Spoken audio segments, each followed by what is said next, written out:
నమస్తే స్నేహితులారా, నేను మీ మెప్మా టీజీ మహిళ. ఈరోజు మనం గర్భిణీ స్త్రీల కోసం ఆర్థిక సహాయాన్ని అందించే పిఎం మాతృవందన యోజన గురించి తెలుసుకోబోతున్నాం. హాయ్ అందరికీ నమస్కారం. నేను మీ అనుష. ప్రజ్ఞ వర్చువల్ ట్రైనింగ్ అకాడమీకి స్వాగతం. ఈరోజు మనం ప్రధానమంత్రి మాతృవందన యోజన గురించి తెలుసుకుందాం. PMMVY అనేది గర్భిణీ స్త్రీలకు మరియు తల్లి అయిన మహిళలకు ఆర్థిక సహాయం అందించడానికి కేంద్ర ప్రభుత్వం ప్రారంభించిన ఒక కీలకమైన పథకం.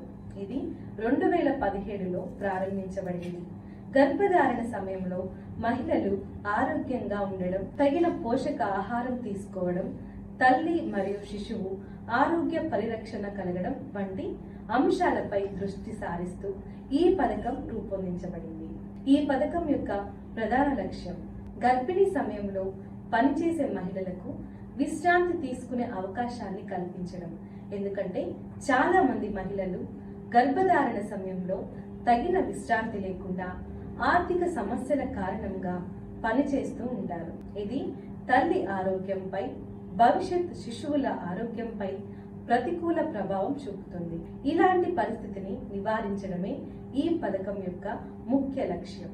PMMVY ద్వారా అర్హత కలిగిన మహిళలకు మొత్తం 5,000 వరకు నగదు సహాయం 3 విడతల్లో నేరుగా వారి బ్యాంక్ ఖాతాల్లో జమ చేయబడుతుంది. ఇది తల్లి యొక్క ఆరోగ్య పరీక్షలు, గర్భధారణ సమయంలో పోషకాహారం, హాస్పిటల్ ఖర్చులు, ప్రసవానంతర సౌకర్యాల కోసం ఉపయోగపడుతుంది.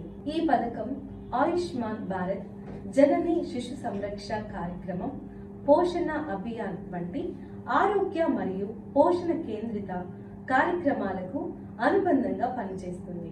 ఈ పథకం ప్రధానంగా మొదటి సంతానం కోసం అందించబడుతుంది. అదే సమయంలో మహిళా ఉద్యోగులు, ప్రభుత్వ రంగంలో ఉండకుండా నిరుపేదలుగా గుర్తించబడిన వర్గాలకు అత్యధిక ప్రాధాన్యత ఇస్తుంది.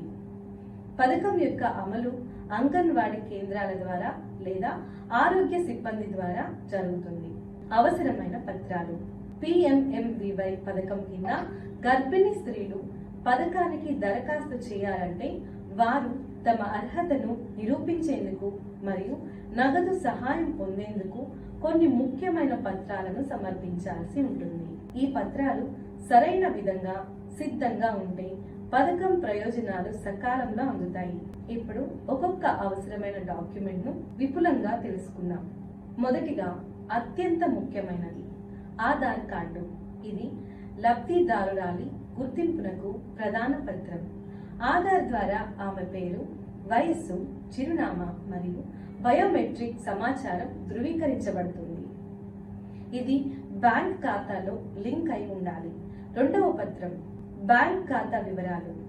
లబ్ధిదారురాలికి తప్పనిసరిగా తన పేరుతో ఉన్న సేవింగ్స్ అకౌంట్ ఉండాలి. ఇందులో ఖాతా నెంబర్, IFSC కోడ్ ఉండే పాస్బుక్ కాపీ లేదా క్యాన్సిల్ చెక్ సమర్పించాలి. ఈ ఖాతా ఆధార్తో లింక్ అయి ఉండడం వల్ల నగదు నేరుగా జమ చేయడం సాధ్యమవుతుంది. మూడవ అవసరమైన పత్రం గర్భధారణ రిజిస్ట్రేషన్ సర్టిఫికేట్. ఇది ఆరోగ్య శాఖ లేదా అంగన్వాడీ వర్కర్స్ లేదా ANM నర్సు ద్వారా జారీ చేయబడుతుంది. ఇందులో గర్భధారణ తేదీ, తల్లి ఆరోగ్య స్థితి మరియు వైద్య పరీక్షల వివరాలు ఉంటాయి. నాలుగవ పత్రం అడ్రస్ ప్రూఫ్. ఇది voter ID, ration card, gas book, విద్యుత్ బిల్లు లేదా డ్రైవింగ్ లైసెన్స్ రూపంలో ఉండవచ్చు. ఇంకొక ముఖ్యమైన పత్రం పుట్టిన తేదీ ధృవీకరణ పత్రం. ముఖ్యంగా మహిళ 18 ఏళ్ల నుండి ఉందని నిరూపించబడేందుకు ఇది అవసరం. ఆధార్లో పుట్టిన తేదీ ఉందంటే చాలు, లేకపోతే స్కూల్ TC లేదా పుట్టిన సర్టిఫికేట్ కూడా ఉపయోగపడుతుంది. నాలుగవది దరఖాస్తు ప్రక్రియ, అప్లికేషన్ ప్రాసెస్. PMMVY పథకం కింద గర్భిణీ స్త్రీలు ప్రభుత్వ ఆర్థిక సహాయం పొందాలంటే వారు నమోదు ప్రక్రియ, అప్లికేషన్ ప్రాసెస్ ను సరైన సమయంలో సరైన పద్ధతిలో పూర్తి చేయాల్సి ఉంటుంది. ఈ దరఖాస్తు ప్రక్రియను ప్రభుత్వం చాలా సులభంగా, పారదర్శకంగా మరియు ప్రజలందరికీ అందుబాటులో ఉండేలా రూపొందించింది. ఇప్పుడు దానిని దశల వారీగా వివరంగా తెలుసుకుందాం. మొదటి దశ, గర్భిణీ అయిన మహిళ తన గర్భధారణను మొదటి 5 నెలలలోపు స్థానిక అంగన్వాడీ కేంద్రం లేదా ఆరోగ్య కేంద్రం పిహెచ్సి ఆర్ సిహెచ్సి వద్ద నమోదు చేయించాలి. ఇది చాలా కీలకమైన దశ. అక్కడ ఆమె పేరు, వయస్సు, చిరునామా మరియు ఆరోగ్య స్థితిని నమోదు చేస్తారు. రెండవ దశ, లబ్ధిదారురాలు తన ఆధార్, బ్యాంక్ అకౌంట్ వివరాలు, చిరునామా, గర్భధారణ రిజిస్ట్రేషన్ పత్రం మరియు ఆరోగ్య చెకప్ వివరాలతో అప్లికేషన్ ఫారం నింపాలి. ఈ ఫారం PMMVY 1A అనే రూపంలో ఉంటుంది. దీన్ని అంగన్వాడీ కార్యకర్త లేదా ఆశా వర్కర్ సాయంతో నింపవచ్చు. మూడవ దశ, ఈ అప్లికేషన్ ఆఫ్లైన్ లేదా ఆన్లైన్ రూపంలో సమర్పించవచ్చు. ప్రస్తుతం చాలా రాష్ట్రాలు PMMVY CAS common application software అనే డిజిటల్ ప్లాట్ఫామ్ ద్వారా ఈ అప్లికేషన్లను పొందుతున్నాయి.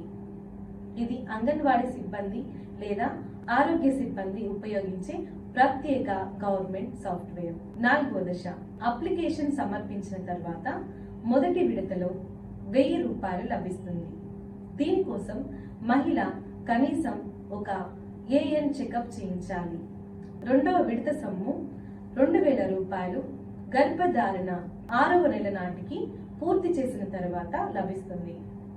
దీనికోసం రెండో ANC చెకప్ చేసి ఉంటే చాలు.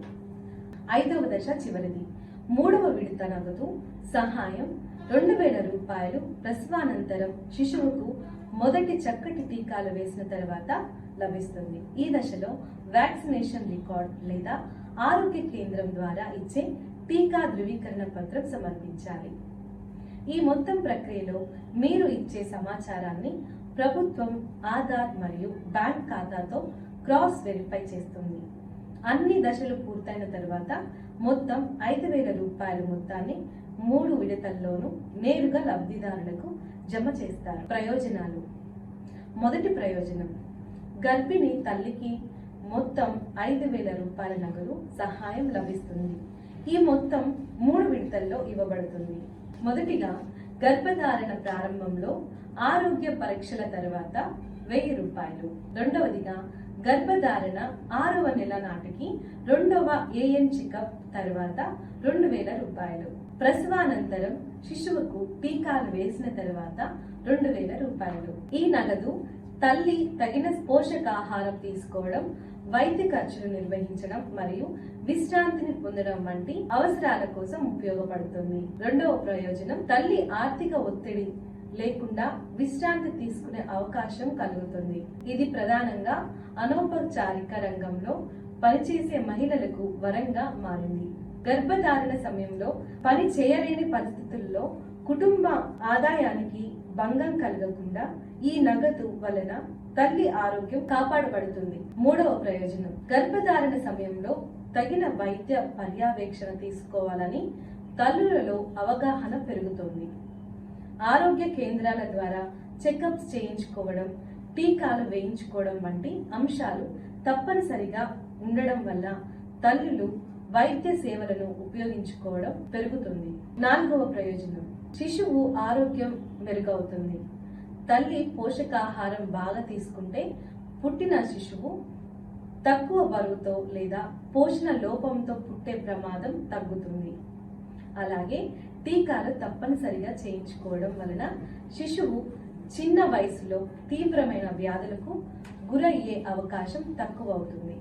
ఇంకొక గొప్ప ప్రయోజనం, నగదు బ్యాంక్ ఖాతాకు నేరుగా జమ చేయడం వల్ల మధ్యవర్తిత్వం లేకుండా పూర్తిగా పారదర్శకంగా లావాదేవీలు జరుగుతాయి. ఇది నగదు బదిలీలను పకడ్బందీగా నిర్వహించేందుకు, లబ్ధిదారులకు నమ్మకాన్ని పెంపొందించేందుకు దోహదపడుతుంది. ఈ ప్రయోజనాలన్నిటినీ బట్టి చూస్తే PMMVY పథకం కేవలం ఆర్థిక సహాయం మాత్రమే కాకుండా తల్లి శిశువుల సంక్షేమానికి ఒక జీవ ప్రవాహం. ఇది గర్భిణీ తల్లులకు గౌరవం, భద్రత, ఆరోగ్యం అన్నిటినీ అందించే మార్గంగా నిలుస్తుంది. ప్రధాన్ మంత్రి మాతృవందన యోజన PMMVY అనేది ప్రతి గర్భిణీ స్త్రీకు గౌరవం కలిగించే, ఆరోగ్యాన్ని కాపాడే, భవిష్యత్తు తరం పట్ల దేశం చూపుతున్న బాధ్యతకు నిదర్శనంగా నిలిచే ఒక గొప్ప సంక్షేమ పథకం.